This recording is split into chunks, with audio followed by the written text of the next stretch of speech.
Chinese regime expresses support for Russia after short-lived insurrection.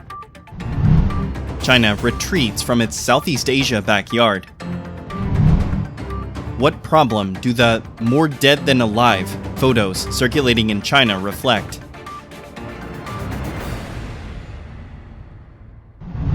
The Chinese regime has expressed its support for Russia after a short-lived insurrection that posed a significant challenge to President Vladimir Putin's 23-year rule.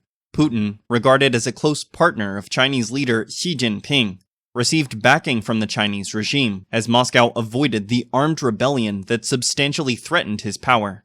China's foreign ministry released its first official statement, expressing support for Russia's efforts to maintain national stability.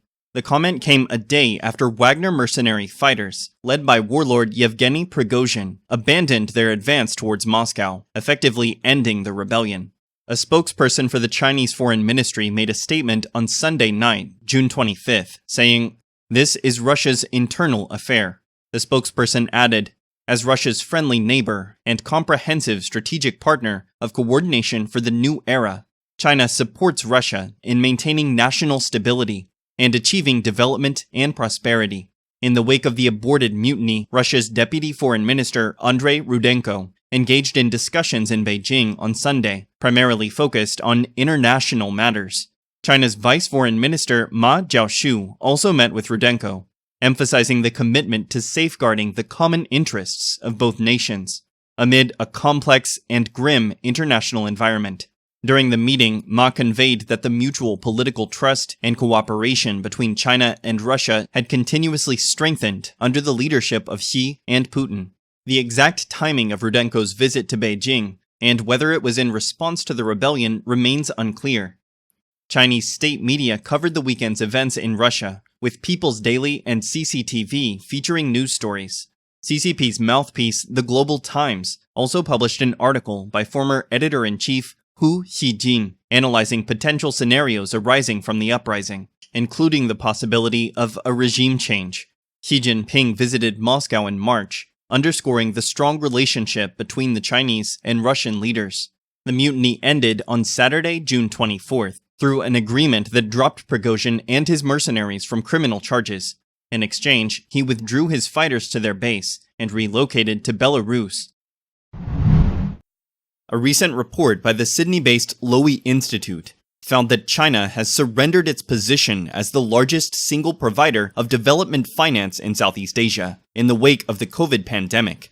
Given China's current economic and financial problems, this trend will be unlikely to change anytime soon.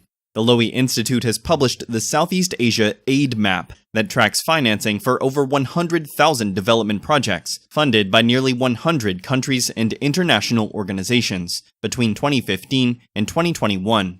According to the map's data, Southeast Asia typically receives about $28 billion yearly in official development finance. Beijing gives out about $5.5 billion annually, much of it in the form of loans to infrastructure projects. Alexander Dayant of the Lowy Institute said China was the region's most significant development finance provider from 2015 to 2019, accounting for 25%. But by 2021, China's share had dropped to just 14%. Beijing's official development financing, or ODF, to Southeast Asia in 2021 fell to $3.9 billion, from the $7.6 billion peak recorded in 2015. The country has slipped behind the Asian Development Bank, or ADB, and the World Bank during the COVID pandemic. He said, "China's economic environment has changed. Its economy is slowing down. Development investment by other countries and international organizations has filled the void left by China's withdrawal. Japan's unremitting efforts have brought its total accumulated investment capital to nearly that of China. China's figure for the entire period equates to $37.9 billion, mainly in the initial period. Japan's perseverance has brought their total accumulated investment capital to $28 billion.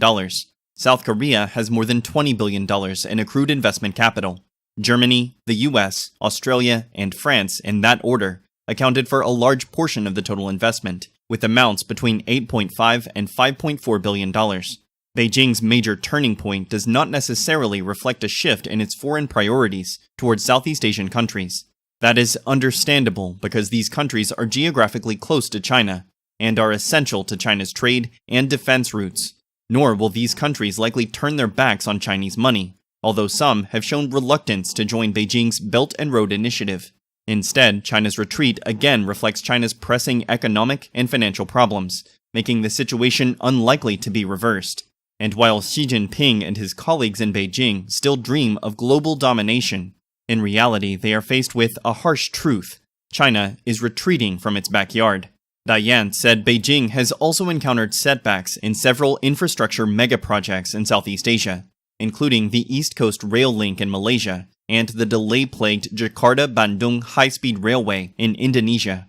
Finally, Beijing is also increasingly aware that some countries in the region that have borrowed heavily from China, especially Laos, would struggle to repay their debts. An analysis from prominent investment bank Goldman Sachs recently highlighted the lingering effects of failures in China's property development sector, most notably Evergrande, a major developer. Goldman analysts conclude that this sector, which once accounted for 30% of China's economy, will continue to shrink for the foreseeable future. After a surprisingly quick start in early 2023, China's economy has slowed markedly.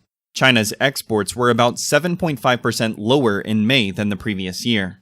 Imports, a reliable indicator of domestic economic activity, were 4.5% lower than the last year. The economic stagnation is also reflected in reports showing a drop in raw materials imports. Coal shipments, which are still crucial to Chinese electricity production, have fallen precipitously from the highs of March last year, with signs that Europe may have fallen into recession and that the US economy is slowing and perhaps also on the brink of recession. China's crucial export sector is unlikely to recover soon. Indeed, many now think that in the face of a sluggish global economy, China will have difficulty achieving its 5% real growth target. Faced with such economic constraints, it is also unlikely that China will soon restore its former prominence in Southeast Asia. Chinese netizens have recently shared and discussed pictures of a woman named Li Nian, a PhD student, in a graduation gown. In the first photo, she is sitting in front of a bench, her face down on the ground, her arms stretched out. In the second photo, she is lying on the edge of a chair, her head on the ground. The photos were shared on the internet with the caption, "Being more dead than alive," to indicate the desperate situation of Li Nian, who couldn't find a job after graduation. CNN reported that in recent weeks, Chinese social media platforms have been flooded with images similar to Li Nian's. According to CNN, young Chinese people have chosen not to show off their beautiful portraits on graduation day.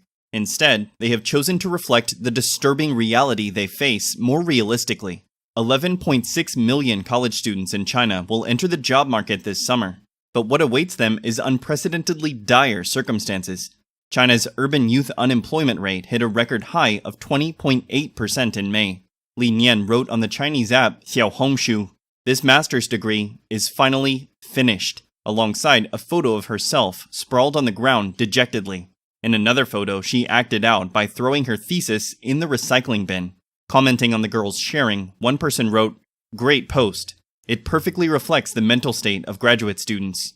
Li Nian has sent her resume to many places, but has yet to receive a reply from the employers.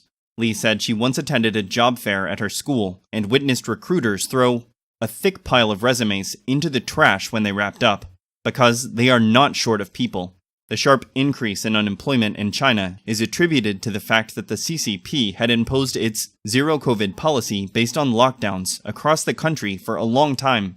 The CCP's economic policies that tend to be anti-private enterprises are also said to be one of the reasons for China's economic stagnation, leading to rising unemployment.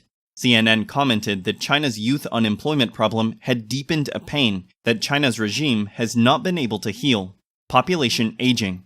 Because of difficulties, many young people delay or do not marry, further reducing China's birth rate.